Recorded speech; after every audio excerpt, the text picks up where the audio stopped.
நான் சந்தைக்கு சின்ன பிள்ளையா இருக்கும்போது எங்கள் அப்பா பெரியப்பாலாம் கூட்டி போவாங்க இளையாங்குடி சந்தைக்கு. எங்கள் அப்பா என்ன எங்கள் பெரியப்பா என்ன பண்ணுறாங்கன்னு தெரியாது, கையை உள்ள போட்டு துண்டை மூடிடுவாங்க. என்னன்னா அப்புறமா சொன்னார், இந்த விரலை தொட்டா 500 ரூபா, இந்த தொட்டா இந்த லேசா இந்த இதை பிடிச்சா 1000 விலை, வெளியாளுக்கு தெரிஞ்சிடப்படாத உள்ளே அப்படி மோடியும் வரும். நான் சொல்றேன்னு கைதடிச்சிருக்கிற இருக்கா இல்லையா? அப்ப அவன் போய் பேசுறான், அதுக்கு ஒரு வழக்கப்பட்டான் போடுவேன்.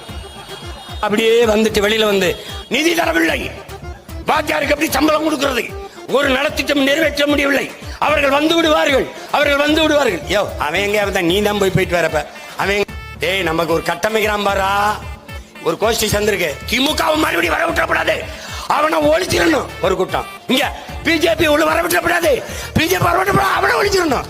நாங்க முருகனின் பிள்ளைகள் எல்லாம் இந்த 2 பேரையும் போட்டாலும் அப்ப என்ன பண்ணலாம்? டேய் இங்க சிவனுடைய சூலாயத்தேடு, முருகனுடைய வேலாயத்தேடு, வீசா வீசா போட்டு தள்ள வேண்டிய